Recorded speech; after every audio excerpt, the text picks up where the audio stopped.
Well, folks, we've had some ideas in our time. We've had some concepts, we've had some formats. Best, worst, that's subjective, but this may be one of the more outrageous. Not in the sense that it's creative in any way, it's more just one of the most unnecessarily painful activities you'd ever force upon yourself. The Oracle of Wrestling is already yawning. He's so exhausted by it. We have quite the show ahead. I'm going to explain in a minute what we're actually doing. I mean, the title is explains it pretty good, but there's layers here. But we have an expert panel as always. My fellow grinners, Bobby Two Shoes. How you doing, tonight, pal? I'm doing well, man. I had a really good show with John Elba. I think it went really well. Now we're here. Going to rank some stuff. Money in the Bank winners, I believe, is what we're ranking. Bob, you're a big Bill Simmons fan. And as you know, he's big on lists and ranking, Right. So when I do this, it's really a tribute to you as much as anything else. I think you know that, right? Because you're a big Bill Simmons fan. I'm not going to comment on your John Alba situation. You need to take that thing to court. I think that's going to be messy. But, we're praying for you, Bob. The Oracle of Wrestling. You have warned us before the show of some physical ailments. I don't know if you would like to get into them here. You don't have to. Well, I would just ask how you are. I'm fine. Got some weird acne breaking out on my shoulders and chest. Doesn't hurt. Doesn't itch. I'm breathing fine. Yeah. Played disc golf yesterday. Was out in the elements. Which, people who don't touch grass very much, they have to be very careful with that. And, we would all know that. And, other than that, hope it's not bed bugs or anything. I'm sleeping shirtless. Mm-hmm. Other than that, great. Fine, other than that. Good. Should we add that to our, channel description? The famously outgoing and social late night Grin team. All right, I'll tweet the link here. Folks, I hope you're well. Oracle, it is worth noting that, while your predicament may seem alarming, at least you haven't got John Alba coming for you. Bobby's fucked. Yeah, it's true. Alba's going to beat the shit out of him, I'm telling you. Oh my God. Okay, hang on. I've just seen an incredible message about that show. All right, we'll do all this later. We'll talk about this another time. Maybe tomorrow on the Burt, I'll get into some of it. But let's explain what we're doing here tonight. We have many, many hours ahead of us. We don't really. This could take 30 minutes. I have no clue. I don't know how this is going to work. We are going to rank the Money in the Bank winners. Okay? Now, this is very important. I can't stress this enough. Please do not comment underneath this without listening to what I say here. This is important. Okay? We are not ranking their time with the briefcase.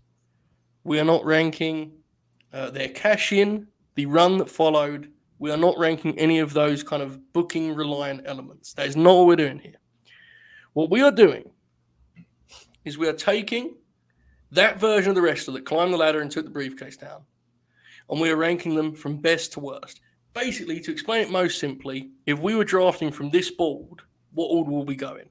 Right, Bob, that explains basically what we're doing here, right? Roughly? Does that make sense? Yeah. Okay. The Oracle of Wrestling, that makes sense, right? Do we know what we're doing? Sure. Okay, so one more time. Not ranking the run with the briefcase, the cash-in, any of that. Best to worst in terms of actual performer at that exact time. So there's one guy who won it 2 years in a row, and yes, we will be having to split the difference by however much we can on which version of him was better. Okay? Yeah. All right. We good to go, boys? Mm-hmm. Yeah. So I think the way to do this, and Bobby, I'm told you've prepared. That's what my researchers said. A little bit, yeah. Owned. I think one way to do this, we set the stage here. And I will read through, against my better judgment, because it's very many names, but it's for the sake of content here, I will read through the Money in the Bank winners. All right? While you're doing that, I'm going to grab my phone and order my dinner. Okay. Good call, the Oracle of Wrestling. All right. I'll be here. Okay. Thanks, Bob. So, I'm going to read through these names, and then Bobby will start with you, and we'll try and go from the top and work down. All right? Mm-hmm. Okay. We have 05 Edge, 06 Van Damme, 07 Kennedy, 08 Punk, 09 Punk, 2010 Swagger, 2010 Kane, 2010 Miz. There was 3 that year. Why, Bob? Did you ask anyone about that? What happened there? It was, that's ridiculous.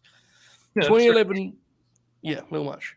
2011, Brian Del Rio from the same year. 2012, we had Cena and Ziggler. 2013, we had Sandow and Orton. 2014, we were back to just one winner, Seth. 15, Sheamus. 16, Ambrose. 17, the women's Money in the Bank match was introduced. We had Corbin and Carmella. 18 was Alexa and Strowman. 19, Bayley and Brock. 20, Asuka and Otis. 21, Nikki ASH and Big E. I think it's clear just from that this could be quite challenging. There are actually a lot of great wrestlers that have won the Money in the Bank briefcase, which I'll be completely transparent, is news to me. Hadn't really considered who actually had won this thing until I looked at the names. Bob, I would like immediately to get a read on your top candidate for the 1 seed here, and then we can discuss. It probably would be Seth Rollins. Edge is up there as well. Again, I missed 3 or 4 years in there because I wasn't watching, but yeah, off the bat, just in terms of going into the match, and I think, for guys like Edge and Van Damme, and when it was still at WrestleMania, you got to give a little more than just the year that they were doing it, just because it was only a couple months into the year. But if you include a lot of 2005 stuff for Edge or 2004 stuff for Edge, I think he makes it, and I think Seth is near the top as well. Just immediately, those are the 2 that jump out to me. Okay, you've surprised me there. Firstly, before we go on here, let me just show some love to Crusher Mex, who followed, Canadian Zudamo, who followed, Brian K, who followed, Chewbacca, who resubscribed. We appreciate you guys. We hope you're enjoying. Oh, and Go Ducks, too, who followed. Thanks, folks. We appreciate you. All right, so you're saying Seth freaking Rollins is going to lead our list. Is this some sort of political hit on our brand? What are you doing here? No, if it's, going into the match, and again, I missed, both the ones Punk won, and I missed, but if we're just talking about who is, in the best position already going into the match, But hold on here. Remember, best performer. It's important. Are you saying 2015 Rollins we would select over, whoever else? Like, are you saying that would be your top pick? Because it's not necessarily booking reliant here. We're trying to find the best performer. I know it's complicated, but are we still saying Seth? Because I think that makes him less. You're confident on Seth. You're bullish on Seth. Bobby. Yeah, I think there's still a case to be made, but I'm open to All right. hearing other ones. That's fine. The Oracle of Wrestling. Do you have a leading candidate before we kind of get into the details here? Who immediately jumps out to you as the strongest performer of our pool here? 09 Punk is up there. Mm-hmm. Okay. 2011 Brian. Mm-hmm. Okay. Right. With all respect to Seth freaking Rollins, I'm not trying to upset his many fans, but we got to take 11 Brian over him, right? Yeah, that's fair. Okay. Now, Punk is interesting because there's 2 Punks, which is hilarious. 09's. I think it's okay.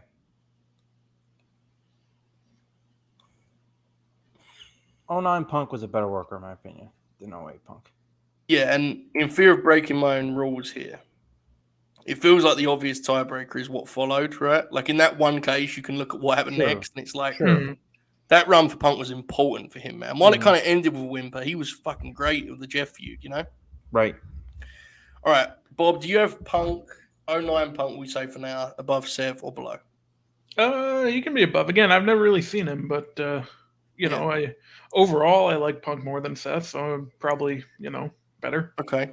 Oracle, 09 Punk or 2011 Brian? Who you got higher? 2011 Brian was better in the ring. Yep. At the time, Punk felt bigger. Mm-hmm. So I think if you want to talk about just in ring, Brian probably wins. But Brian was very much mid card hell at the time he won the briefcase.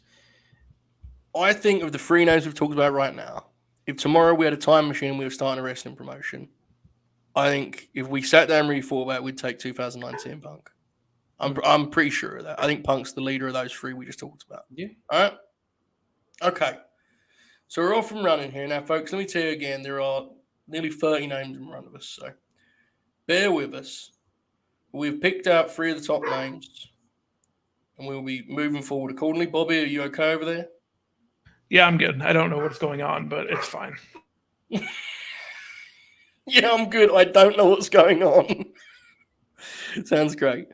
Right, now, alternatively, to add some balance to this program, Bob, do you have a name that you would like to immediately slot at the bottom of the pack? There's a couple of guys I think we should just there's one guy in particular, honestly 2, that immediately comes to mind who we should just probably settle in at the bottom because we don't intend to rank them any higher. Anyone come to mind for you immediately? I mean, Del Rio probably Yes. should be down there just because, I mean, I don't know that it was near the bottom, but just I don't want to talk about him for an extended period of time. Absolutely agree. Oracle, we're just putting Del Rio at the bottom for the sake of, with 27 names, there's no point squabbling over Alberto Del Rio. That's fair, though. I think he was quite good at the time he won. That's fine, but, at this point. I mean, he's a sociopathic piece of shit, but he was a good worker. So, I mean, it's pro wrestling. Yeah. Pro wrestling, take it or leave it. There you go. You need to put that on a t-shirt. All right. Well, in this particular case, Bobby and I we're gonna take the lead on putting Del Rio down there at the bottom. That's are we fine. happy with? I don't care enough about it to. Exactly. That's the thing, right? It's the thing. Are we? Where do we stand on Kane? A different kind of problematic, but Kane also is bad. 2010 Kane. Yeah, he was particularly not good by then. I actually think 2010 Kane was kind of a good worker, but no, he's not high. No. Okay, so you're saying in the middle? Sure. That fucking rules. This is incredible already. In a minute, we're going to name people we thought were good, because you're like, well, there was a match on Superstars in 08 that really disappointed me. All right, I want to put some names forward here for the top end. I'm looking at our lineup here. Let me take out some of the names we've talked about. Here's one that's really interesting and needs discussing because I don't really know the correct answer. 2013, Randy Orton. Now, I understand why Randy Orton is slightly divisive, and I understand that he's kind of become the poster boy for like WWE. Style, creative and such, and the status quo. When you consider the work that Randy Orton would put out in 2013 and the kind of sweet spot he got himself in there as a performer, I think he has to be near the top of our list. Like, I'm sorry, it's just me. There's no way I'm taking 2014 Seth Rollins over 2013 Randy Orton if they're standing in front of me and I can have one for my roster. There's no way. Oracle, where do you stand on Randy Orton? 2013 Randy Orton. He was quite good. He was quite good at the time, like yes. really, really good actually. He was great. Like It was one of those times where Orton was like kind of on a roll and like was motivated. It's tough. It's a tough ranking. But then again, most Money in the Bank winners fucking suck. So like, well, if you put him I guess. I would put 2013 Randy in the top 10 for sure.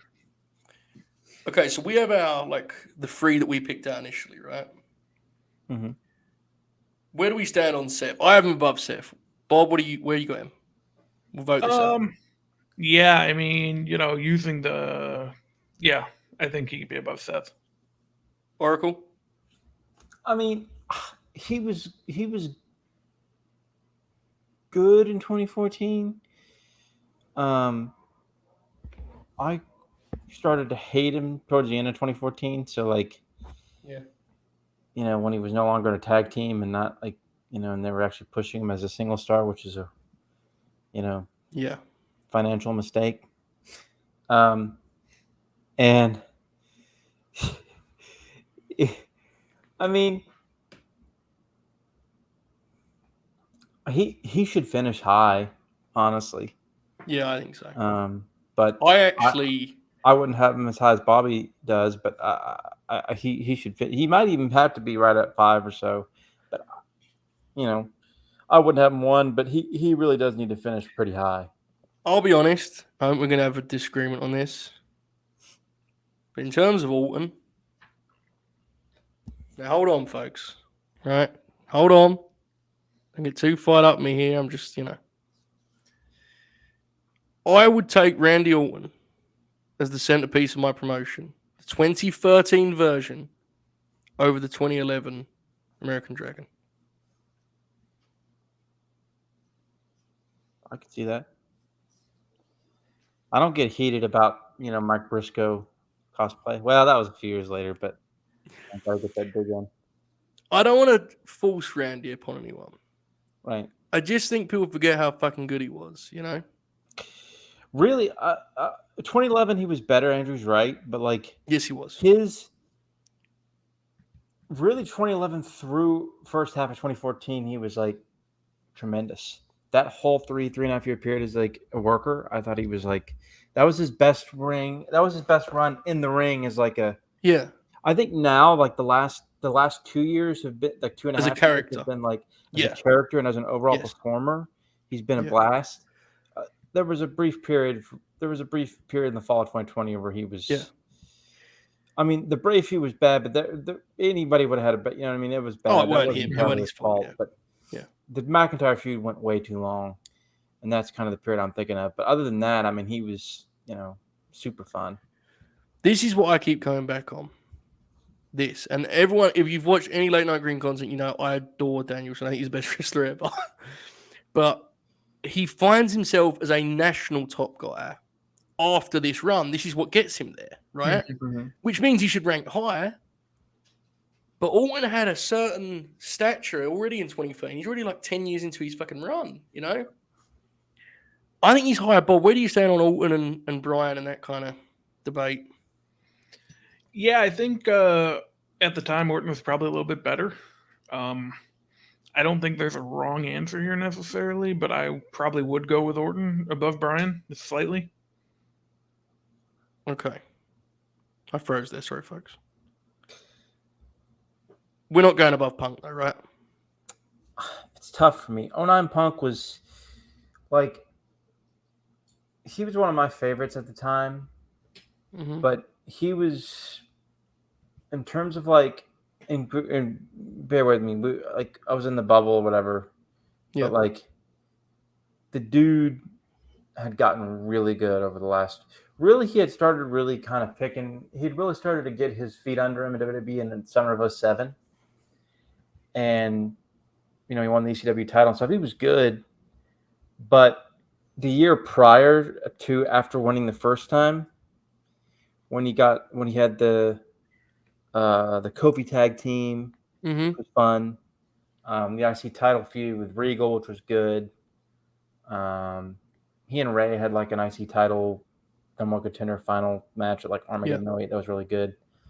So I mean, he was getting his feet under him. The Umaga feud was real good. Which happened right after he won the case, but he was just at the time he was pretty awesome. You could tell he was really on the verge of getting something there. And of course, the cash in on Jeff Hardy was big, set the stage for that. But yeah, I think he's got more range than Orton, and I have more faith in him as my top guy because he's more creative, frankly, and he can get more out of less. And not in terms of physically, I mean in terms of storytelling. He can make compelling stories with lesser characters. Right. I think of the guys we've talked about right now, I think 09 Punk is my top draft pick, so to speak. Bob, where do you stand on this kind of where we're currently at? So we're looking at, we've got Punk, Orton, Bryan, Seth is currently where we're at in terms of our top end. We haven't talked about everyone. There's going to be people that come up still that we put higher and such. But where do you stand on this currently, Bob? Yeah, I think that's a really solid core to start with. I think there's a couple people that might work their way in, but at least the top 2 or 3, I think, are fairly set. Okay. So 13 Orton is off the board. Who was 2014 against Seth, right? Yeah. All right. So 2013 Orton is off the board. Bob, who would you next like to suggest in terms of contenders for the top kind of group here, mate? I mean, I think, it's worth pointing out someone like Bayley. I do too. Kind of on a roll going into it, and then obviously winning it just propelled her to really probably the best run of her career. So yeah, probably that's where I would go next. I think there is a stronger candidate You know in terms what? of the women's winners, but that's just me. Go ahead, Nora. I'm going to say I'm going to disagree with Bob, not in the sense that because I think now hold on, I don't think she was hot at all coming in. I think it elevated her. It was one of the last Fair. people to actually Which elevate is her. she's kind of like Brian in that regard, right? Like you have to remember you've got the pre-version, right? And it's like the pre-version was pretty cold from my memory. I could be wrong there, and the promo hadn't come around yet. Right. You know? I'm thinking Asuka was the best of the women. That's what I would agree. I think Nikki Ash was by far the worst. She might be the worst overall from last year, and that's not even. No, yeah, I agree. Yeah, like I don't like Nikki as much as you do, but she might be dead last. That character's rough. Other than maybe actually Swagger was a good worker, but at the time, he's still good, brother. 3.5 of Eddie, you know. Well, he was better in 08, but I'm sure. I think Bayley goes under the 4 guys we've talked about. Do you agree? Punk, Orton, Bryan, Seth. Bayley's behind those, right? Yeah. And let me, if 2020 Bayley was in front of us, she would be a lot higher. Right. We're ranking that version. Like Bayley's always been over, right? She's always been a good worker. Not like right? I'm not, It's just I think Asuka was already coming off like a really great Becky feud, and she was already like having these super fun matches and like in front of no one. I agree. So that's why she comes to mind as the best. Where do we put Asuka though? Does she go just above Bayley, or does she hop over Seth or Bryan, or does she just go in front of Bayley? I could see an argument for her going over Seth and Bryan, but not necessarily Punk and Orton. She's so charismatic, right? Yeah, I could actually see her going over above. There's an argument she could be number 1 actually. I think it's a dark horse argument. Like it's tough, but I think you could argue. I kind of like the Bryan argument. I love that Bryan is like just sliding here. Yeah. When we get to the end, we're gonna look at Alice like, what the fuck did we do? He wasn't in a great spot at the time. Exactly. If we're ranking it on that, which is fine, he was not in a great spot. I mean, he was feuding with fucking Ted DiBiase and Cody Rhodes and getting getting bags put over his heads. If we get specific about the performer himself too, like forget the booking even. Obviously, already been a great worker for years, but he hadn't found his like TV personality. I think he was struggling with motivation and stuff at the time. Yeah. So it's tough to, like I said. I mean that feud with, of course, Cody Rhodes is one of the biggest stars in wrestling now. But that Cody Ted Jr. feud where like Cody would like put paper bags over people's head. I fucking hated that version of Cody. Yeah. I know I'm going on a side rant, but everybody hated the Dashing Cody Rhodes. I like Dashing Cody. I fucking hated the I've got the mask on my face. It was terrible, dude. All right, let me quickly to watch. Let me thank Trey my head in the sink. Trey Irby, resubscriber Prime. Thanks, pal. We very much appreciate you. So are we actually putting Asuka in here at the 3 seed? Are we putting her above Seth and Bryan? Is she below Orton, or is she going to go above Orton too? Where are we going with this Asuka thing? I think she's a dark. I'm not sure I'd have her above 09 Punk, but I think it's worth discussing, mulling over even. Bob, we could really break this shit down. Dude, that's what I'm here to do, man. Let's make it as nerd as we can. But what are you saying on Asuka here? Yeah, I think she honestly could be as high as number 1 if you really sit down and get into it. I think for right now, 2 is probably the right spot, maybe 3. Right. But Oracle, 2 or 3. We can talk about 1 later, but 2 or 3 for now. Put her at 3 for now. We can move her up if we need more or want. All right. I got to bring up a name. Bob's left it. We got to talk about Brock Lesnar. Now again, folks, I know how absurd it was the way he won the briefcase. I know it sucked that he just came back on. I get all of this. But we're talking about the performer. And in 2019, that SummerSlam match Brock had with Seth shows you that he was damn good in 2019. Yes. He can only fall so far. It's Brock Lesnar, bro. How far are we going to let him? And remember, this is not about booking necessarily. It's about who he was as a wrestler at that time. I actually don't love 2019 Brock or the Seth match as much as everybody else, but The it's very SummerSlam good. one? Yeah, it's very good. I don't like that match as much as others. I thought it was his only good match in 2019, and I thought the rest of his matches kind of sucked. When did he wrestle Finn? Well, the Ray match was fun. That's not entirely. Finn was at the Rumble. 2019? Yeah. That was good, right? What was? The Finn match. Oh yeah. That match was great. That was the best match. There you go. But that doesn't. To me, if I'm looking at it, I think 15, 17 and 17 are his two best years. I think that's fine, but I guess my question would be, And is he a different wrestler? Because of that, because of his bad stuff in 19, it's hard for me to even at the time. It's Brock, so it's not really it's hard to just I just think he's not any different as a wrestler. That's my issue, though. Yeah. With someone like Bailey, we said she becomes a different wrestler, so we could judge her. I feel like Brock, if you matchmake him the same way you did in 2015, I think he is just as good matches in 2019. Mm-hmm. I don't know. Again, if we're looking at this exclusively as, which was the intention, he's probably got to be a top 10. Another guy's got to be a top 10. I don't know. Would you pick? I feel like I'm knifing Bobby in the heart here. But no, it's fine. But if we're looking at this exclusively as who the wrestler themselves is, forget all the circumstances. Because I know, Oracle, you and I have very similar issues with the way he was presented around this time, and still is, quite frankly. But especially then, because he was still the heel with Heyman then. Mm-hmm. But bro, if all of these wrestlers are in front of you and you can pick them, how low can Brock Lesnar fall realistically? It's fucking Brock, man.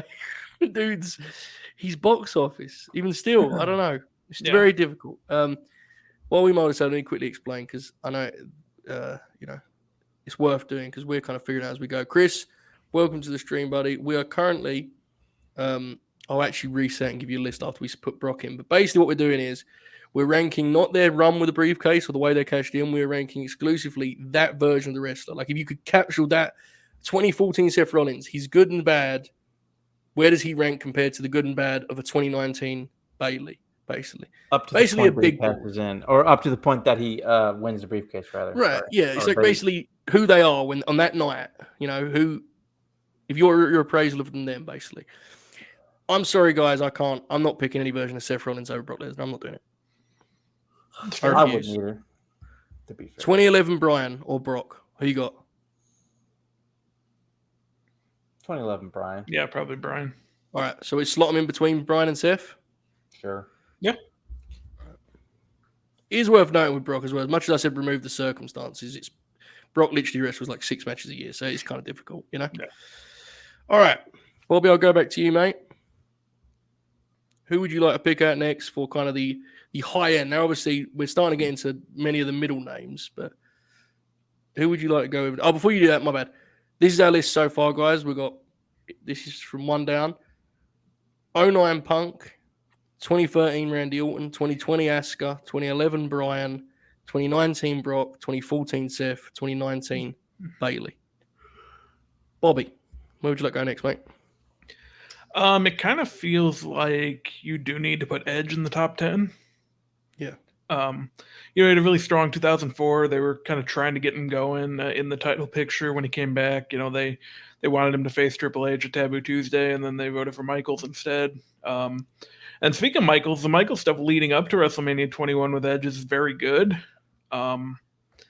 And yeah, they've been trying to find a way to get him as a top guy, and then they finally did it. And it feels like he should be pretty high on this. All right, I'm going to ask it. It's the best question I've ever asked the Oracle of Wrestling. 2005 Edge or 2014 Seth Rollins? Go for it. 2005 Edge. Edge became... excuse me. Edge became... I was never a big Edge fan. He became unbearable sometime right around Rated RKO. And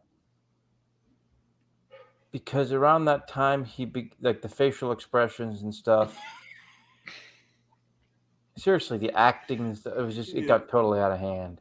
Like the Taker feud was fun at the time, but like, and I still enjoy that feud to a degree, but it's still like just the stuff with Vicky Guerrero, him cashing in on Taker after the Taker Batista cage match, like that, like everything after that point was just horrendous. 05 Edge wins pretty easily. I mean, he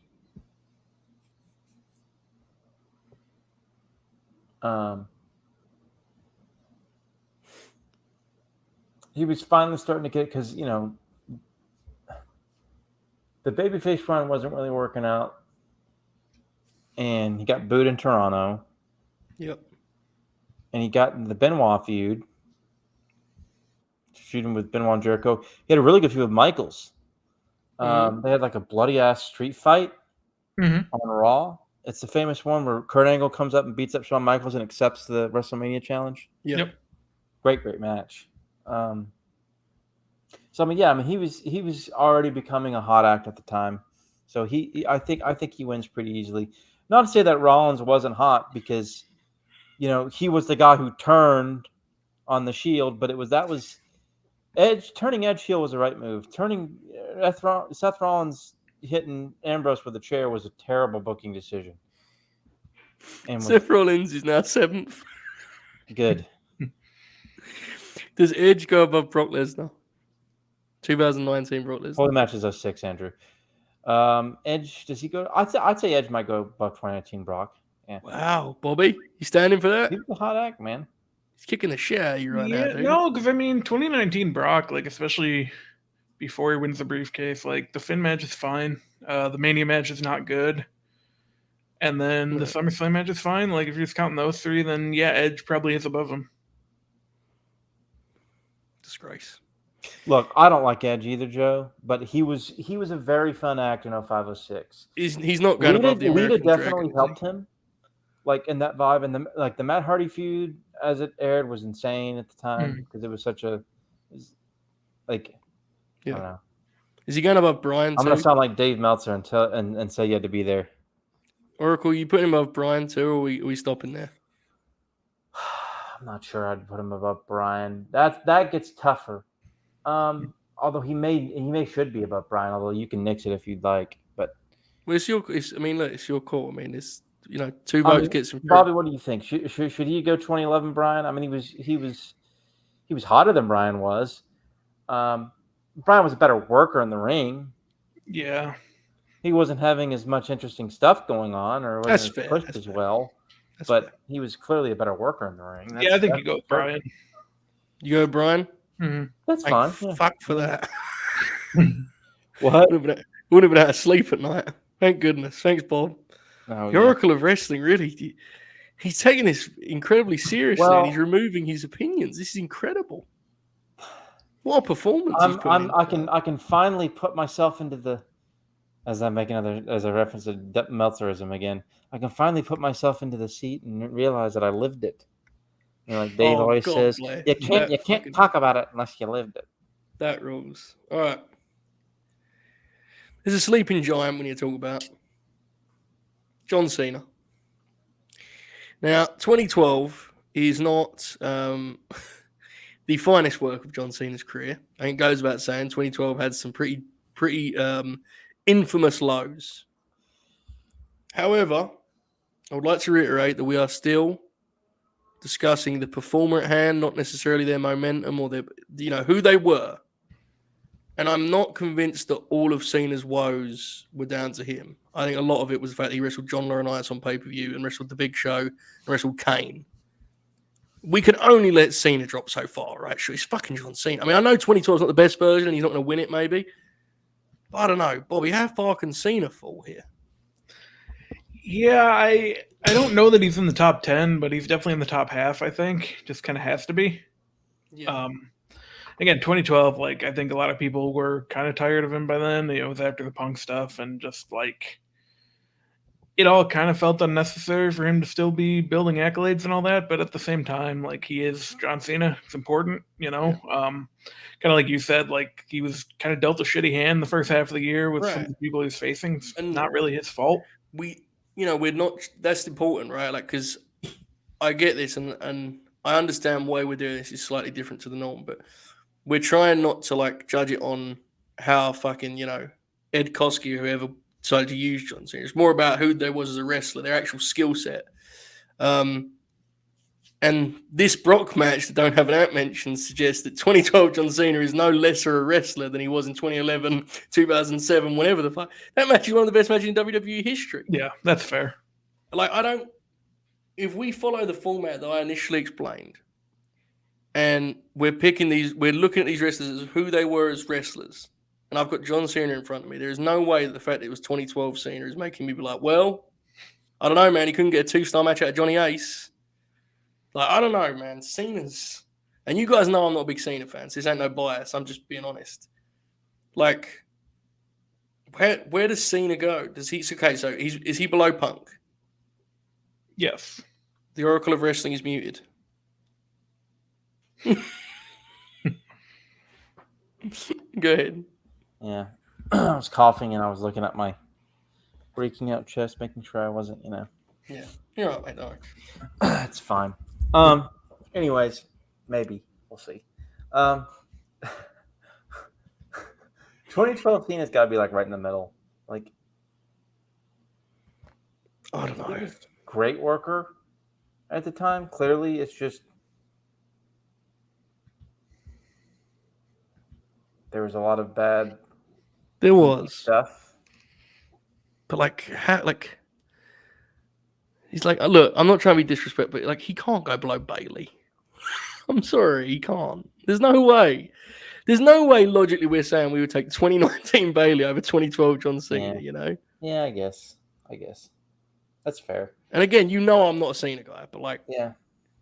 So do we put him between Seth and Bailey and just kind of live with the consequences? Sure. Yeah, that's fair. Yeah. All right. 2012 Cena.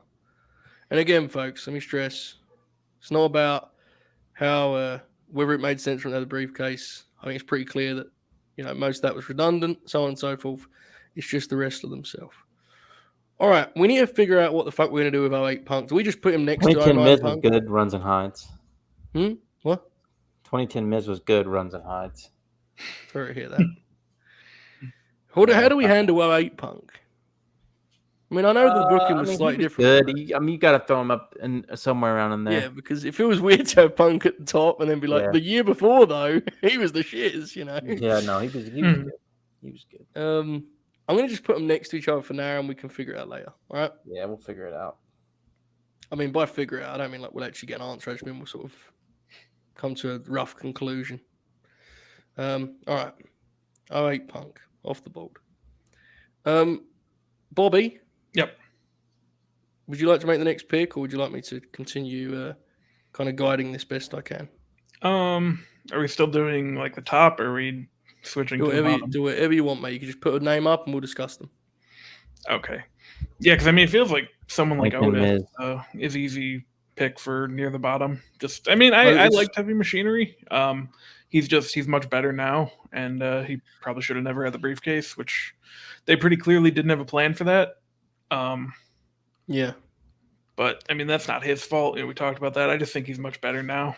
And the briefcase didn't really make him a better worker. I mean, it got him more featured, I think, with the Mandy stuff, but he's genuinely like a better worker now. Oh, for sure, yeah. This Del Rio situation, I don't want to mull over it too much because, for obvious reasons. But like, do we just like keep him rooted at the bottom, or do we actually start discussing whether he's better than Otis? Because I mean, he is, but like, is it worth having the conversation? I don't know. I mean, should we just my rankings? He would be much more. All right, that's fine. That's higher fine. Than what y'all put him at, but I'd never. Okay, so of the guys we've discussed so far, Otis is last, right? Of who we've discussed thus far, to be clear. I mean, Nikki Ash should be last over everybody, but Right, you don't have to keep mentioning that. We're going to get there, right, man? Yeah. All right.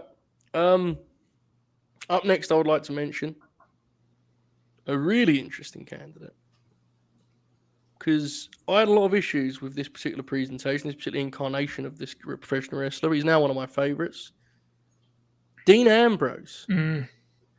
Now, this one is really interesting because I did not love many Dean Ambrose matches. However, I do know that in 2016, just to get a kind of snapshot of who he was as a wrestler at that time, he has the famous Triple H match, right? From Roadblock, end of the start of the line. And he also has the AJ matches, which I like very much. I know that some people didn't like them. I like them very much. So I think Ambrose is an interesting candidate, but this kind of encapsulates how he kind of struggled slightly in terms of his skill set translating to WWE, because he does not feel like a slam dunk necessarily. Oracle, where do you stand on 2016 Ambrose as a candidate here? It was the biggest time. It was most. I don't know. That's a weird one. Like, the Brock feud hurt him, but the Jericho feud kind of helped him again, weirdly enough. Yeah, but also hurt him at the same time. Yeah. The Jericho feud kind of hurt and helped him. I don't know, man. It's difficult. Is he above Bailey? I think on promo he is. I do, but that's me. At the time, I didn't think his promos were good at all until he cut some good ones on Talking Smack. I thought most of his promos sucked. But look, again, I know that she very much developed in this regard, but 2019 Bailey, remember, this is the one that climbed that ladder. Yeah. Well, I mean, I put 2016. I was just kind of bearing his promo time. I would put 2016 Ambrose over Bailey. Yeah, 2019 Bailey. Do we put him above Bailey, behind Cena? Maybe. Yeah, Bob? That feels fair. All right. We're actually making relative progress here. Very proud of us. Shout out to Dan, who followed, and Joseph HD. Thanks, pals. We appreciate you. All right. I'll next bring up an Oracle favorite, and this could legitimately break the whole show. I'm going to do it because we have to talk about everyone here. 2015 Sheamus. I'm going to stress again, this is not the circumstances of the booking or the briefcase handling. This is simply the wrestler they were in that time. Sheamus has been the same wrestler for 10 years. He's always been very good. Oracle, how far are you going to push him up this list? I'm disappoint you not that far. I thought that was one of his weaker years. Oh shit! Yeah. Oh, sorry. God damn it! Sorry. All right. So is he below Bailey?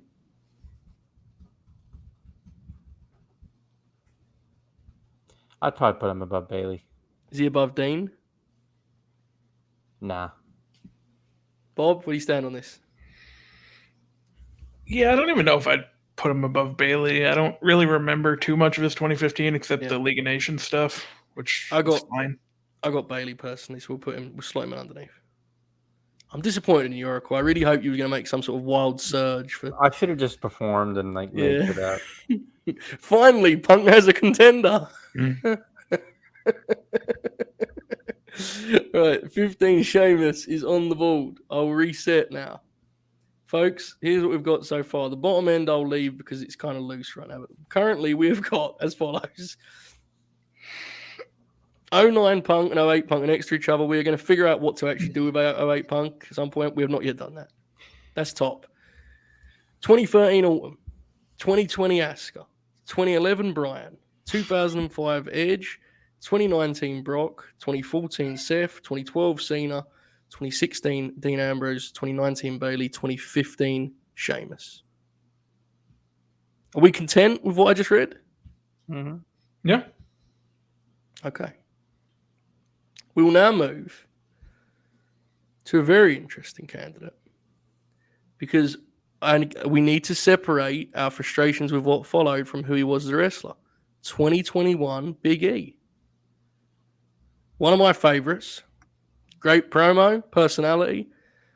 a fun physical presence in ring.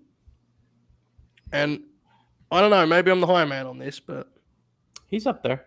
in the I'd put him format above we're some of doing those. I'd put him above some of those I already have down. in this format, I would pick, if they had them both in front of me in again time machine format here, right? I would pick him before I pick 2016 Dean. Legitimately. What do we think? I'm intrigued. Bobby, you go first. I gotta get my food at the door. Yeah. I mean, he had a really good run as Intercontinental Champion. Probably the best run in recent memory. I mean, that's not like a high bar, but like, he was on TV with it a lot. Having a lot of really good matches. It's tough because it feels like he should be a guy that's pretty high, but like if you're just talking 2021, like the whole kind of summer and even into after he won the briefcase, which it's tough because, and that's where it gets into like he probably wasn't booked as well as he should have been, and that kind of unfortunately is a mark against him. But I don't want to put him too low either. I think the chat's actually, I was fearful that I would be on my own on this. I think he slots in between Cena and Dean. I don't have a problem with that. That's fine. And I'm again, folks, I'm aware of the issues with Cena in 2012. We're just talking about like who he was as a wrestler. It's not like he had a fall off. He just had some bad matches because of booking being. And I'm not a Cena guy necessarily, but like I can't really put him above Cena. I still think Cena probably should be above Seth, but I get it. Seth had like a big year, so we'll slot Big E in there, and we'll proceed while the Oracle of Wrestling retrieves his dinner. All right. One of your favorites, Bobby. Bob Van Damme. Oh, man. So this is tough, right? Because, like, the Shelton stuff is good. They're feuding for the Intercontinental title. That's good. He has a couple matches of Ray leading into One Night Stand, which are good. The actual One Night Stand match itself isn't very good, but it's a moment, Oh, yeah. He's not higher than, like... Who's like our low mark of the top 10 right now? Because I don't know if he's in the top 10. He's not higher than Ambrose, I don't think. So, of the guys we've got ranked, you would pick him over Sheamus, right? Just because as a top guy, he gives you more, I think, right? Yes. Bailey? Probably? Yeah, I think going into the match, yes. I think he goes below Dean just because he's so, like, he's kind of one note, That's fair. And I do think physically he's massive. Like, I think we kind of forget because he's aged so gracefully in grand scheme of things. But he ain't, late 90s Bob Van Damme. But that's fair. To me. Oracle, where do we put Van Damme? We got my take is he goes in between Bailey and Dean. Van Damme people are pretty happy to see him back. Yes. Because he just came back from his long knee injury. He gets more over when he challenges Cena for the cash in. But he was still pretty over and was in a pretty good spot at the time. So yeah, he's definitely up there. Would you put him above Ambrose? This is where I struggle with Bob. It's close. It's like neck and neck for me. It's close. I lean Ambrose. Bob, split this for us. Decide this for us. Bob Van Damme above Dean Ambrose? Yeah, I think I put him above Ambrose. My God. Oracle, you fine with this? Yeah. Below Big E? Or is he going above him too? I got Bob's. Look at Bob's CCs. Below Big E because even though RVD became hotter than Big E was last year when he cashed in, but it was only about like a month after he cashed. So Big E still beats him. If that makes sense. That's fine. All right. So we have Bob Van Damme on the board. We will now look towards the grizzled veteran of the Raw Women's division. Last night was put out to pasture by young Liv Morgan. 2018, Alexa Bliss. Now, Bobby was there the night she cashed in. Mm-hmm. And in all seriousness, we do a lot of bits with Lexi All Caps and that stuff, but I actually think this one is quite interesting. I was there at WrestleMania and the night after WrestleMania. And history will never remember it because it was immediately cut off for reasons we don't have to get into here. Alexa Bliss made people cheer Nia Jax. All right? It was happened. I was there. The night after WrestleMania, she got asshole chants, which was incredible. And they tried "You Deserve It" at Nia Jax on Raw, which is one of the most surreal things I've ever experienced in my life. I felt like I was in some sort of bizarro world, as JBL would say. I'm not saying she's near the top, but if there was a best version of Alexa Bliss, I would assume it was 2018. Will be my rough estimate. I'm not the best at the year thing, but that would be my guess. Bobby, while the Oracle of Wrestling enjoys his dinner, I throw to you. What do you think? Yeah, I'd agree with you. Kind of from like the start of that Mickey and Becky stuff on SmackDown up until probably her Money in the Bank win, she was very good. That's probably about an 18-month stretch. I don't think she's not above Bailey or Asuka, I don't think, in terms of women. So she'd automatically be down a little bit. But I'm torn on this Bailey thing. yeah. I think Bailey's a great wrestler. I think 2019 Bailey was not quite as that's dynamic as since then. She's been unbelievable. Don't get me wrong. But they were kind of building the division around 2018 Alexa. I think she's above. And again, not all time. We're talking about this version of them, folks. I think she's above Bailey, personally. Yeah, no, that's fair, actually. Now, I know Oracle is going to be more in-ring oriented, so I don't necessarily see him agreeing with this, but I actually think it's a real conversation, genuinely. Oracle, where do you stand on this? 2019 Bailey, 2018 Alexa. Very different talents, goes without saying. Probably 18 Alexa. Yeah. She was still very high up and treated seriously. They wanted her with the belt for Ronda to beat her, so they got that. Yeah. She wasn't really treated as a top star anymore by that point because Ronda was there. Mm-hmm. Yeah. But she was kind of still treated as a top heel. Not kind of, she was. And her in-ring work was fine. I actually think in some ways, when she became a tag team with Nikki Cross, she became a better worker. This is like her most complete form, but I think as an actual in-ring talent, right? Yeah, I think she's got better with less. How do I put this? The smaller her roles got, I think she's got better because she's kind of more comfortable with what she's actually doing out there, rather than doing an 8-minute heat segment on Nia Jax, which is challenging. Yeah. I will say though, and you mentioned Ronda, and this is where I think the value of Alexa people do genuinely forget. That was very much a case of they realized when the belt was on Nia, they had nothing to fill TV, and you needed just a heel for Ronda, right? And it was they went back. That's why she got the briefcase. She was literally just to drop it to Ronda. She was very valuable. I'm not saying she's near the top. I do think she's above Bailey, genuinely. Yeah, I do too. I don't think she's above Dean. That's just me. I don't know where you guys stand on that. No, that's fair. Yeah, it's fine. All right. So we're slaughtering between Bailey and Dean. All right, that's fine with me. Works for me. All right.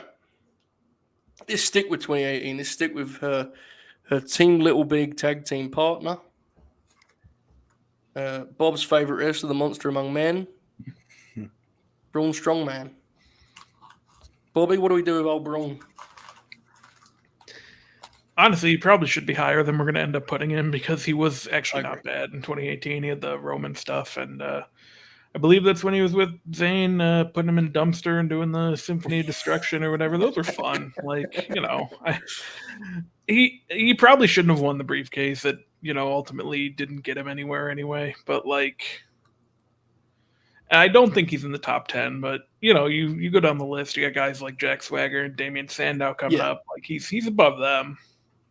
So he's below the guys we've talked about in terms of that we've ranked, right? Yeah. Mm-hmm. You wouldn't take him before Sheamus, right?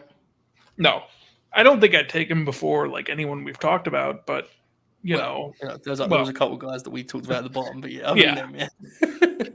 But as far as the people that we've ranked already, yes, I agree. Could probably slot in right under them. Yeah, I agree totally. Oracle, anything on Braun Strowman? He was bigger the year before.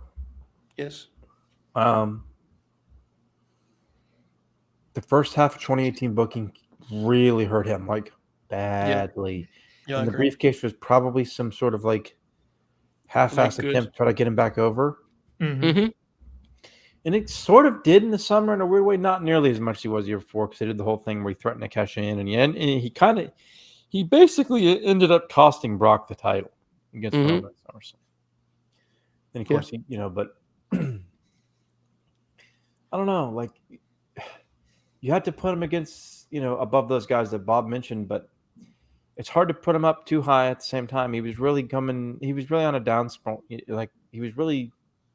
Yeah. Really I don't know. He was having a rough year. And he's compared to all the guys we've talked about that are above him, he's so reliant on like booking and momentum, right? Yes, like, absolutely. If you push Sheamus, that's cool. But if you don't push him, you can get a lot out of Sheamus as just a guy on the roster. Like with Braun's just a guy on the roster, he's fucked. Like he can't do that. He has to be pushed or he's nothing. And that's the challenge. And I think that's why he's bottom of the guys we've ranked. But I do think, I'm glad you said that, Bob, because we have a lot of fun with Braun. And, I think he seems harmless. But there was a window there, right? It wasn't 2018. It was probably the year before.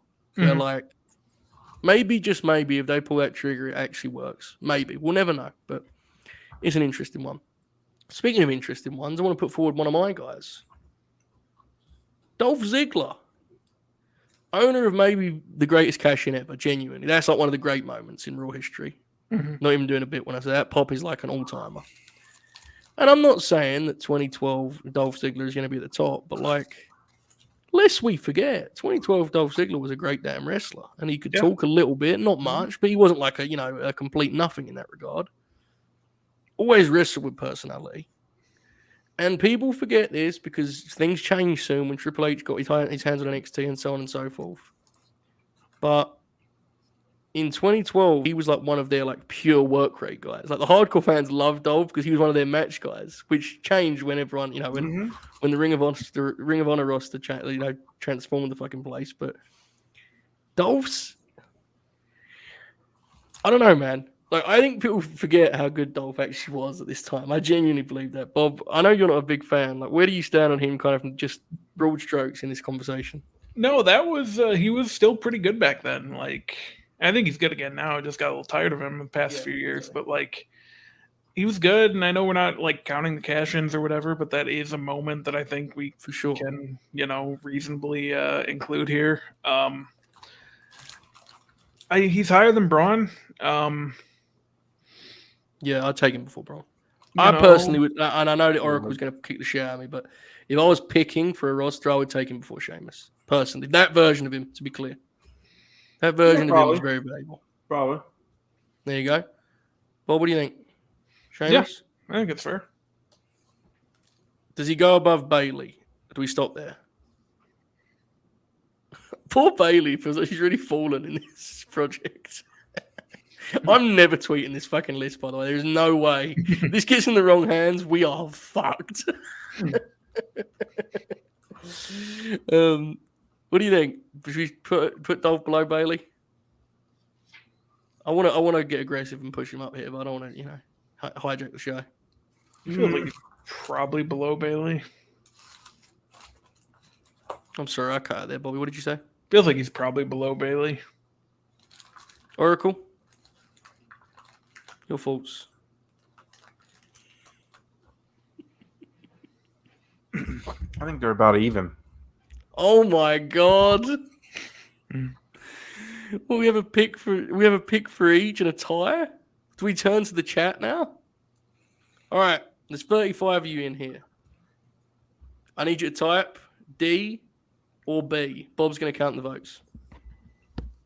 Here we go. If they say Dolph, then that also counts. Just make sure you don't count them twice. Okay. My God. Bob, it's ferocious. Quickly, Bob. Keep your up, Bob. Count it. Quick. I got it. We're good.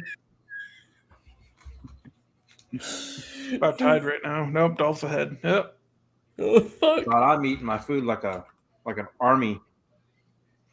Yeah, I think Dolph's got it at this point. All right. We move. Dolph, is he above Alexa? No. He is, right? No. Actually, maybe. I mean, the Oracle of Wrestling, is Dolph going to go above 18 Alexa? Maybe. No. Oh, that was a firm though. You said enough. The game's up. Bob, settle this. Yeah, I think Alexa's still higher. Well, try my best, Dolph. Try my best. Poor Bailey, man. Fuck, she's like 15th. In all seriousness, when I wrote these names down, I was like, man, there's actually a lot of great wrestlers that have held the briefcase. And in my mind, it doesn't work that way at all. I always think of it as like this waste because the way it's booked. But, you know, the wrestlers themselves are very good. All right. 2012 Dolph is off the list. Oracle, have you completed your dinner? Because if so, I have a big task for you ahead. Please tell me when you're ready because this is very important. I've not completed my dinner, but I can pause for a moment. That's fine. We'll proceed. I want you to have full. I need you to be fully locked in for the 2010 Miz discussion. All right, mate? We'll circle back. Okay. 2017, Baron Corbin. Now, obviously, the briefcase itself was a hilarious scenario. At one point, SmackDown was rocking with Jinder as the champ and Baron Corbin as the briefcase holder, which is like the Process Sixers, which is unbelievable. Is he above anyone that we've ranked, Bob? No. And we both like him, but he's not, right? Yeah, I mean, he wasn't really there yet at that point, I don't think. I was also at that one, and that was not as good as 2018, so. Yeah, that's fair. Corbin slots in at the bottom of our ranked wrestlers below Braun. Yeah. You fine with that, Oracle? Mm-hmm. Cool. All right. Let's stay in 2017. She is challenging for the Raw Women's title on Saturday, back at Money in the Bank. Kind of defining moment of her career. The first winner of the Women's Money in the Bank, Carmella. Now, I like Carmella. I think Carmella's admirable in a lot of ways. She always needs to make the most of what they give her, but I think she is going to be difficult to put too high on this list, frankly. I'll just start by saying, does she go above Baron Corbin? Now, I will know 2017 Corbin was not the promo that he is. And I'm not saying he's fucking Dusty Rhodes now, but he's a better promo now than he was then, right? I don't remember him doing promos all in 2017. That was when he had the hair. Mm-hmm. Whatever it was that he called hair, zombie hair, I guess. Yeah. Feel a slightly split on the chat on this. I'm intrigued. Bob, what do you think? Carmella above Corbin or is below? I think she's below, but only because, she didn't really do too much up till then. Like, she was in tags and stuff, but she didn't really have a featured singles program or whatever. Wow, this is Nikki Bella feud Erasure. You should be ashamed of yourself. Oh, yeah, that's true. Oracle, Carmella or Corbin?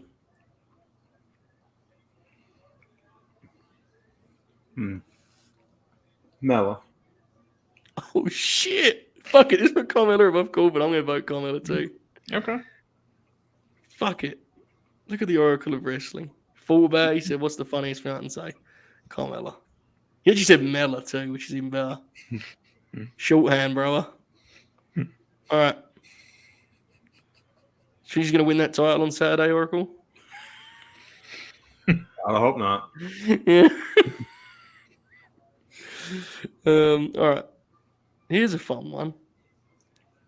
2013 Damien Sandow. What do we do? Oracle said enough. What do we do with him, Bob? He's probably near the bottom. I don't remember him being that bad. That was before the Rhodes Scholar stuff, I believe. Maybe I think it's that time because I think that was part of the angle, right? It was fun. But it always felt kind of weird that he got the briefcase and then just didn't feel like a fit in the spot. So yeah, I'd probably have him near the bottom. I feel like Oracle's actually the man to ask on this front. What do we do with Sandow? He's low. Is he below? He was over as a mid-card heel, but he's low. He's pretty low. Is he a below Corbin? I think he's above Corbin. Carmella? No. Carmelo's a God bummer. bless. Bob, are you okay with him slotting in between Carmella and Baron Corbin? Yeah, that's fine. These are the games we play, folks, here at the Late Night Grin. If you're new here, let me tell you, this is just scratching the surface in terms of aimless concepts that we have constructed purely for the sake of content. Sandow is on the board. 2007, Mr. Kennedy. Now, this is the kind of guy who Oracle could tell me he thinks absolutely sucks, and I'd believe it. Or he could explain to me that actually he had some pretty neat TV matches with Dave Bautista at one point. He could go either way on this. Oracle, where do you stand on old Ken Kennedy? Okay, so in the ring, he sucked, right? Yeah, fair. Not as bad as some people said. He was pretty bland. Yeah. At the time, he was very over. Hmm. Very, very over. I mean, fucking feud with The Undertaker. And he kind of had like a 50-50 feud with him in some ways. For a little bit, he did. Taker kind of steamrolled him at the end.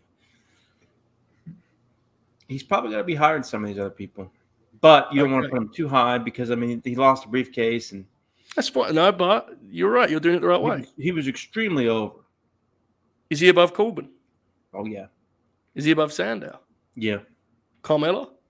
Yeah. Braun? Yeah. Sheamus? Yeah. Bailey?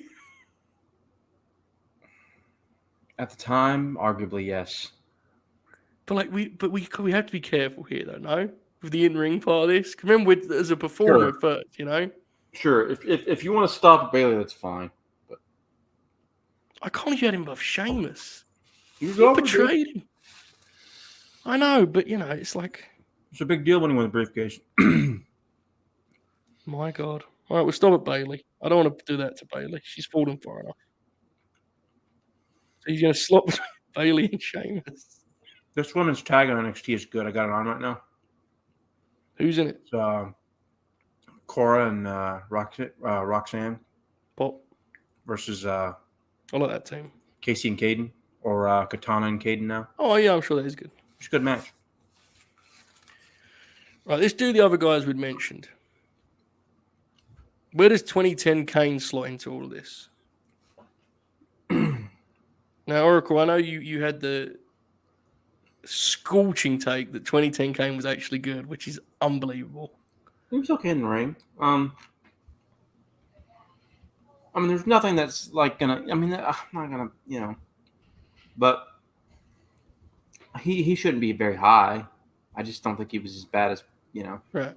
Look, I get it. He's a you know, dumb. You know, he says stupid shit on Twitter.com. Is he above Corbin?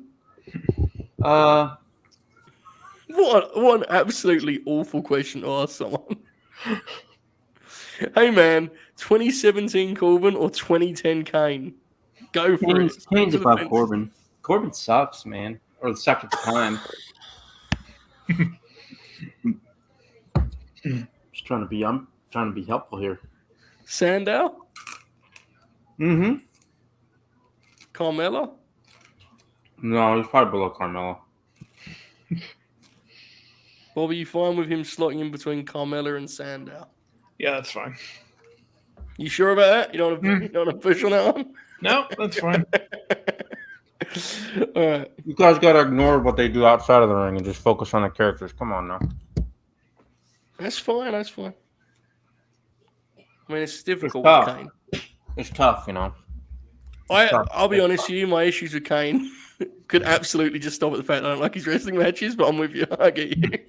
He probably is above Sandow. It's tough. It's easier for me than other people. I get it. All right. With that in mind, it's still 2011 Del Rio.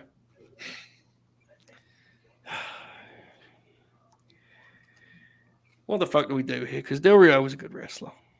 I have him pretty damn high, but I'm not. How high are you talking here? Well, I'd probably have him like top 10. Hang on a second. But would you I have know him it's not above? gonna happen because I don't. You know what I mean? Like I don't. Would you have him above Big E? Yeah. Oh my God. Mm-hmm. Oh, I'm sorry to hear that. Bobby, we need to unite on this. Now think about it. It's close. Because Del Rio kind of lost some steam after the Edge title, after he lost to Edge and Christian back-to-back months. Mm-hmm. But he was pretty over at the time, and he was a good worker. This tough. list of names. It's tough. Right, let's just. Should we just put in between Sheamus and Braun and leave it there? Can we do that? Sure. I mean, I'm not gonna fight over. That's not something I feel that passionate about. You know what I mean?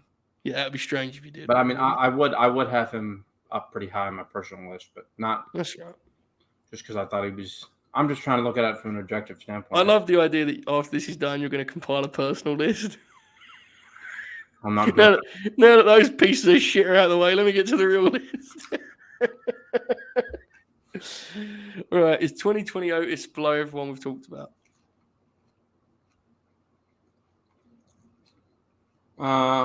Who's at the bottom? Corbin. He's Bob Corbin. Who's better? It's fucking wrong. Is he above Sandow? No.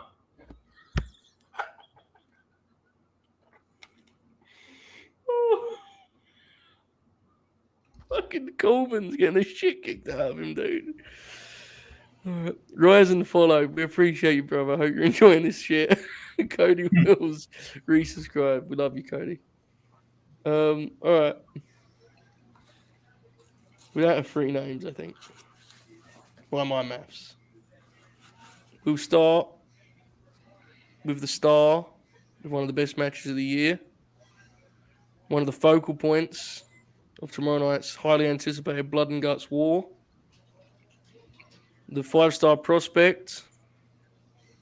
The shoot fighter with a great upside. Who's going to figure it out one day, I've been told. Jack Swagger. 2010 Jack Swagger. Now, I saw earlier today that Bobby Two Shoes was tweeting about this. And Bobby, you pled the fifth, right? You said, I don't know. I didn't see it. And the Oracle of Wrestling, being the Oracle of Wrestling, has stood in proud defense of the famed heater of the Now Jericho Appreciation Society. Mm-hmm. So my question, Oracle, from one friend to another, is how high are we going to push Jack Swagger up this list, bro? Because, this could get dangerous. That's all I'm worried about. Let's not get carried away, all right? He's higher than Corbin. I thought he would be, yes. He's genuinely, he's higher than Otis, right? Corbin and Otis, he's clearly above. Mm-hmm. I legitimately think he's above Sandow and Kane too. I'm not even doing a bit here. He is. Mella? It's tough. He's not above Braun, right? No. I think he might be below Mello. Bob, Swagger, or Mella? Probably Carmella.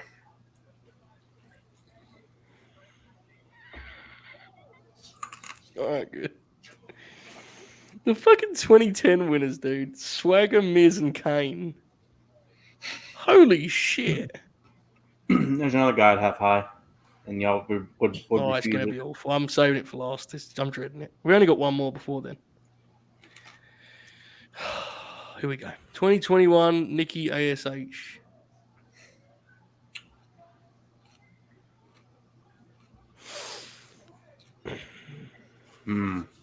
I think she's worse than Corbin. She probably is, right? Yeah, I think so. Look, Joe, you can put her above if you want to, but I know you didn't like that shit. Hated it. Yeah. Like, I'm happy for her that she's doing the act she wanted to do, but like, bro, I can't. That stuff's terrible, man. I'm sorry. It just is. It never really got over either. Like, it's just bad. Yeah. It's a shame. All right. She's going to be at the bottom, Bob. You have any argument here? No. Yeah. This is a shame. All right. So here's what we got. We've got one last name to get to. Before we do it, we need to figure out what the fuck we're doing with 2008 CM Punk. It feels foolish to move him too far away from 09 Punk. It feels like it's trying to defeat the object of the format we've chose here. Based on the fact it's the wrestler they were at that time. So, like, do we just leave him at 2? Or do we just decide that actually there's enough of a difference that Randy Orton can go in between the two versions of Punk? Or what the fuck do we do here, Bob, with Punk? I think you could put Orton in between, but like, I don't think it's a problem to have him 1 and 2. I haven't really seen a lot of his 2009 stuff. The 2008 stuff I thought was good, and if the 2009 stuff is better than that, then I guess you could put him 1 and 2. Yeah, because the key here is, and this is important because Joe brings it up, and this is what I was thinking about. The key is that he's still a babyface when he wins the second one. Mm-hmm. He turns after, which is not really the idea is comparing the wrestler he was in 08 to the wrestler was in 09. I don't really think there's much difference. I think he's better in 09, but I think it's enough that we can kind of like have 08 Punk in the middle just because he was slightly colder as a baby. He's kind of identical to me when he won it. Oracle, what do we do with Punk in this situation? I would suggest unmuting yourself first, and then we can. Well, I've been chewing into the microphone. You're fine. You're good. I'd mute it. I'd probably put it like 6 or 7. All right. So that would be below Edge, above Brock. That range. Yeah, sounds about right. Bob, what do you think? That feels fair, yeah. All right. Put him below Edge, apparently. Listen, folks. I'm only part of these shows. I don't run them, all right? Here's what it is. Okay, let's get to this whole shit. Here we go then, Oracle. The floor is yours. Please discuss 2010 Miz. I'll give you as much time as you need to prepare here. I want you to, really do him justice. I know you're a big fan. Please speak on behalf of the Miz. Great heel. Just scumbag. Reality show gimmick. Pissed people off. Had fun feuds with fun tag team with Big Show around that time. Had a fun little TV feud with Bret Hart. Was already a great promo.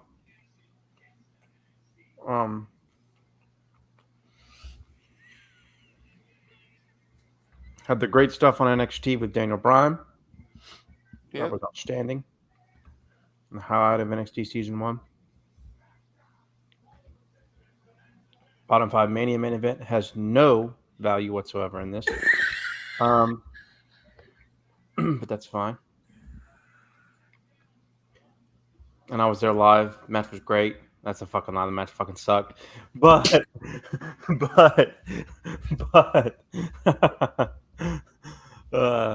I've been in some shitty Mania main events. My main events are Cena Miz, Roman Triple H, and Roman Taker. I have been doing shows with you Fuck WrestleMania.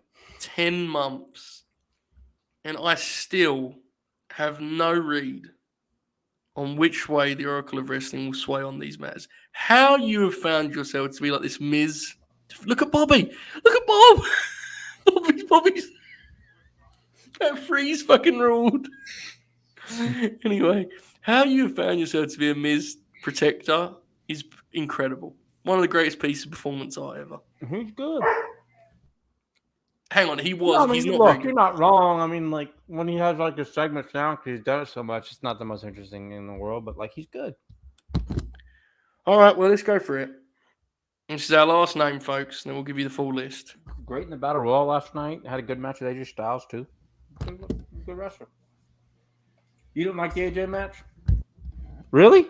I mean, if you run that on, like, 2 times speed, it's pretty good, you know? Really? You don't like it? I'll be honest, and I thought it was okay. I didn't think it was terrible. I know that fucking Dave thought it was like this catastrophe. I don't know, man. I was on Google Docs ranking. I was on Google Docs putting up ranking WCW pay-per-views Alright, by that's rate. fine, I wasn't really that's paying fine. attention that much. Go ahead. I think the knee surgery actually fucked him up more than people realize. Though I think Miz is he was never a great athlete. But I think he's really struggling these days to get to That's fair. He's move. 41, 42 years old, man. I get it. Absolutely, I still he's in a think good career. bad. Like, He's fine. All right. So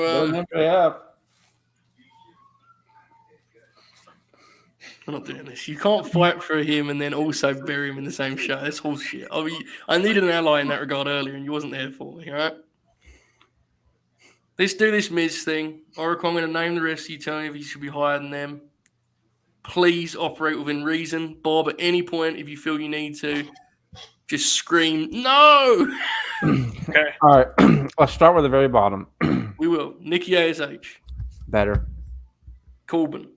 Better. Otis. Better. Sandow. Better. Kane. Better. Swagger. Better. Carmella. Better. Braun. Better. Del Rio. Better. Sheamus. Better. Keep going. Ken Kennedy. Better. Bailey. Better. Keep going. What?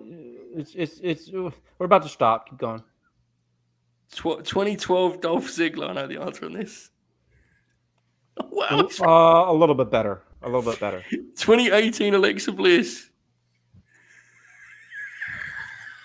It's fucking rules. Who's after Alexa? Dean Ambrose. Who's after Ambrose? Bob Van Damme. Midland somewhere in there. Maybe we can stop there. Bob, where do you stand on this? I think we got to Alexa is where Oracle began to waver some. Where do you stand? Yeah, probably right around Alexa. I mean, I haven't seen a ton of Miz from that time, but We're putting him above Bailey, huh? yeah, I don't know about that. Like, I'd maybe have him below Bailey. Wasn't Kennedy above Bailey? I'd have Kennedy below Bailey. Kennedy's just below Bailey. Oh, okay. Oracle went fucking rogue with the Kennedy thing. He went nuts. Kennedy's above Sheamus, dude. What the fuck did we do that for? That's not great. Oracle goes, yeah, Kennedy fucking sucked in the ring, but he was over, and I started naming him. Better. I'm looking at the picture at the time and what it felt like when they won the cash in, man. It just popped me. I'm It not feels like you talking roll about with the whether momentum on those, you know? No, I'm not talking about whether they could do 6 flips by like Ray Phoenix. Oh, now come on now. Now come on now. He's never been in a Money in the Bank ladder match. All right. Are we going to Bob as the voice of reason here? Can we put him below Bailey? He can be above Kenny. I don't give a Yeah, that's fine. Below Bailey, sir, I froze. Below Bailey? Yeah. Yep. Folks, it appears that we've done it. Just shy of 90 minutes into this program. Aren't you supposed to ask me a huge question? That's after I was eating. That was the Miz. Oh, was it? Okay. Yeah, I wanted to give you a chance to, I know it means a lot to you, bro. Right. All right, critical. here we go. We're going to go from the bottom to the top now. That's what we're going to do. Give me a minute here, folks. I'm not going to read the years anymore. You know the years. You Google them if you don't know. Bottom to top. Here we go. And if I miss someone, tell me, because I'm literally doing this from the notes in my phone, so I've definitely there's a chance I've missed someone. All right? Nikki Ash, Baron Corbin, Otis, Sandow, Kane, Jack Swagger, Carmella, Braun Strowman, Alberto Del Rio, Sheamus, Mr. Kennedy, Miz, Bailey, Dolph, Alexa, Dean, Rob Van Dam, Big E, Cena, Seth, Brock, Punk, Edge, Bryan. And the top 3 of Asuka, Orton, Punk. Anything when I read that out sound like a disgrace? Are we happy? Are we content to send it in? Send it in. Send it in? Yeah, I think it's fine. Send it Edge in. won Not twice, probably, though. but send it in. Edge won the briefcase twice, but he won it from yeah. ladder match. I didn't catch just because, because then Miz won it twice too, right? Oh, yeah. No, never mind. That's whole shit. Climb the ladder, you piece of shit. Also, you guys, you kicked the shit out of me enough with Edge. I don't need to do more. Can we talk about when Bailey come out? We all agree she's probably in the top 5, and like, we were so mean. Poor Bailey fell to like 15th. Yeah, I mean, if you do it from like either the run with the briefcase or what came after their cash in, she probably would be top 5 pretty easily. But If you were doing like, you could just pick their peak and then rank them. She's way higher. Like, unfortunately, yeah, we're sending it into the police. Joseph, we're definitely not tweeting the list, but I do hope you all enjoyed this. This was a very loose concept idea that we came up with when we were thinking about Money in the Bank bits. I'm not a big Money in the Bank fan. I can't believe it's still a thing they do. It's been 17 years. But, you know, it's Money in the Bank week, so we thought we'd have some fun with it. Bobby, any final thoughts, comments, so on and so forth? No, I don't think so. This was actually a lot of fun. Had a good time. You said that like you were surprised, Bobby, like you doubted my format here, you know? I didn't know what I was getting into because I didn't know the criteria really until we got here because I wasn't going to ask you again. You explained it once and I wasn't going to ask again. I really just have you seen this thing, Oracle, that's happening around here? Where I'm slowly being framed as some sort of like disciplinarian when it comes to the leadership of the late night Grin. I don't know how I feel about this, Oracle, but have you got any final thoughts yourself, pal? Go ahead. I need to watch Terry Funk because Yeah. Thursday that look signal to me that you do too. Mm-hmm. It's always, you know, procrastination here at the late night Grin. Yeah. We'll be prepared and ready.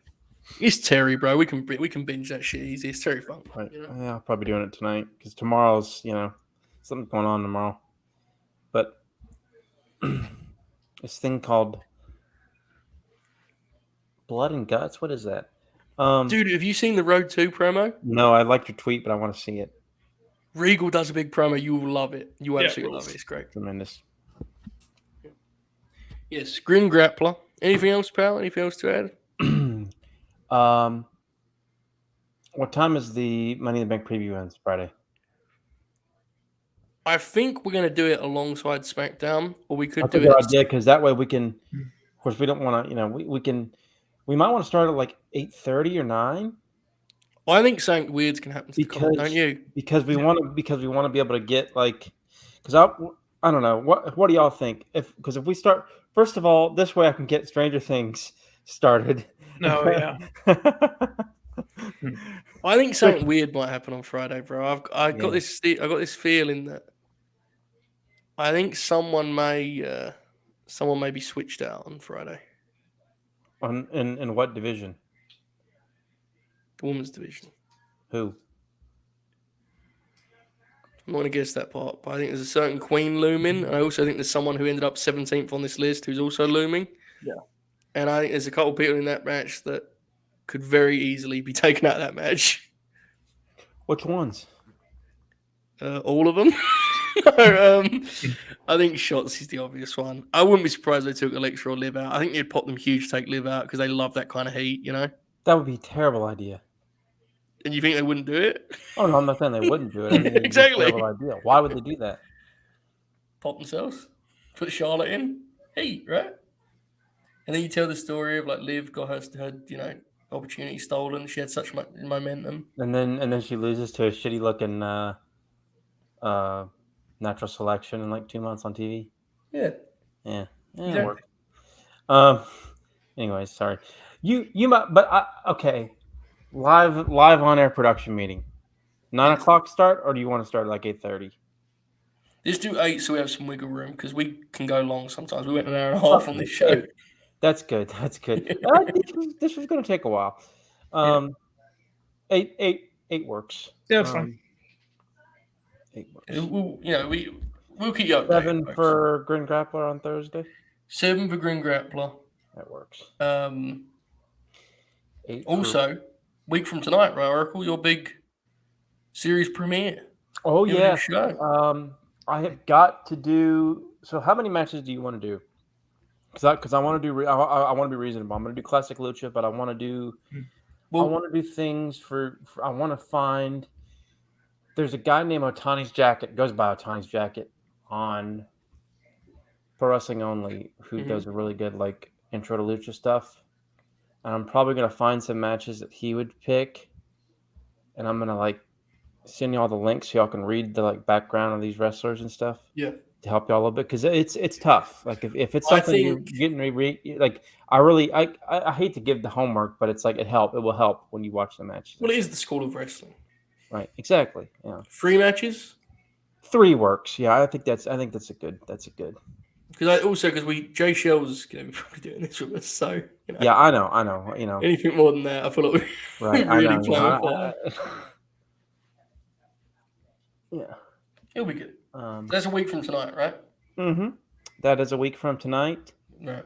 So it there is you go. So I look the forward to. School of Wrestling, the historical oracle. What is it? Semicolon. School of Wrestling. I think we might just do like, what if it's like the Frasier to your Cheers? Yeah, there you go. It's a spinoff. Because like the thumbnail should be like very Oracle oriented. We need to get Shoot to actually do that because I've forgotten to tell him. But like the graphic should absolutely feature your face, right? Mhm. Yeah. Would it be like my wings or would it be my Frasier? Frasier. Okay. Did that pop you? Oh, absolutely, very much so. All right, so here's what we know. Tomorrow, at some point, I'm going to do a show called The Bird. It used to be a morning show. Many things are happening, so it's currently been a show that just happens some point today. It will be a morning show again soon. That's at latenightgrin.com. Tomorrow night, I'm going to do a show Wrestle Purist before Dynamite. I usually do, and then after Dynamite, unless it sucks, in which case we'll all go to bed. It appears we're going to do something, right? Some of us, not all of us, but Bobby I'll pitched probably it. be there if there isn't some sort of, even last year's was fun, but Yeah. the finish has got to be good. If we end with a bad finish, I might be a little upset. Oh yeah, I'm with you. Did you see Bobby's message earlier about this? No. About going live? He put in all caps. Yeah, I saw it. You fucking pieces of shit! Why haven't we gone live after Dynamite as of late? And I was like, "Wait, hey man, you can go live." Mm. He was like, "You don't let me go live, you piece of shit." Exactly. They sent a you're video of the him disciplinarian, burning his way. You're the principal of the Late Night Grin. You ain't gonna ask. Apparently so, man. Apparently I just fucking request every turn. You're the principal, and Shoot is like the vice principal. You send out in the hallways to like. Yeah, fair. That's fair. I like it. Stop kids from chewing their tobacco in the bathroom and shit. That's Shoot's rule. All right, Mr. Shoot, go out there and round up the kids and make sure they're behaving. That's tomorrow. Thursday, as Oracle said, Grin Grappler. Also the Burt again at some time. But Grin Grappler will be at 7. If you don't know the Grin Grappler and you like this, I assume you would like that. I mean, this is insanity, and that's actually kind of good. We look at a wrestling, we pick 6 matches from their catalog, and we go through them, spread across 3 acts. We have done Samoa Joe, Dustin Rhodes, and William Regal, right? And this Thursday is Terry Funk. Cannot wait for that. That's Thursday, 7 p.m. Eastern. Friday, lots going on. The Burt, at a time we do not yet know. Oh, and of course. Yes. Sorry. 5 p.m. 5 Eastern time. Friday evening. There you go. Retire the rankings. Jay Shell and I. Then at 8:30, somewhere around there, the aforementioned Money in the Bank preview. If you're here and you enjoyed WWE Money in the Bank, whatever the fuck, we'll do like a predictions for that show. Also sort of known as a live SmackDown Grin Along in a way. Yes. Well, yeah, I don't know if I'm watching it, but yes. Yeah, but Bobby. Dude, that's gonna be a moment, right? When you say to me, when like I'm just hosting the show and you're like, "Oh my god, the Queen Charlotte Flair just threw Alexa Bliss through a glass window." That'd be something. Yeah. So that's Friday, and then after Rampage, we do the Late Night Grin. If you are new here, or if you're watching on YouTube or Twitch, wherever, we don't do this much. I'm going to do a big sell now. LateNightGrin.com. There are no tiers. There is no kind of going up rewards. You could give us $1. You give us 10. It's your choice, but $1 gets you everything. What is everything, you ask? Well, it's that show called The Bird that doesn't have a time slot right now. It is the flagship Late Night Grin program that airs after Rampage every week and goes from 3 to 4 hours, which is a choice in many ways, but it does happen, I promise. And also, we're doing a lot of grin alongs recently, right? We watched Beach Blast with each other last week. We watched a Clash of the Champions a couple weeks ago, Oracle and I did. And we're going to do more of those because people love those. And Folks, they're I'm gonna lot try of to fun get for us. those three matches. We're doing Classic Lucha on Tuesday. Yeah, I'm gonna try to get those 3 matches probably by. I really need to try to get them up by Friday. Like, I really need to try to get them up because I need to give you and Jay Shell time and other folks too if they want to watch the matches. I need to give them 3 or 4 4 days just to to watch. answer this, if you remind me to do the cage match gimmick, I'll try and do it. I just forget because no notes and stuff. But yeah, we can do the cage match thing. We predict how they rated, but it might just be a straightforward predictions. We'll see how things are going on Friday. You never do know, right? Late night grin, very very loose, fair to say. All right, that's about it. The show went very long. We do hope you enjoyed it though. Keep grinning. Enjoy NXT 2.0 the rest of it, whatever. And enjoy this outro first, though. LateNightGrin.com. All hell.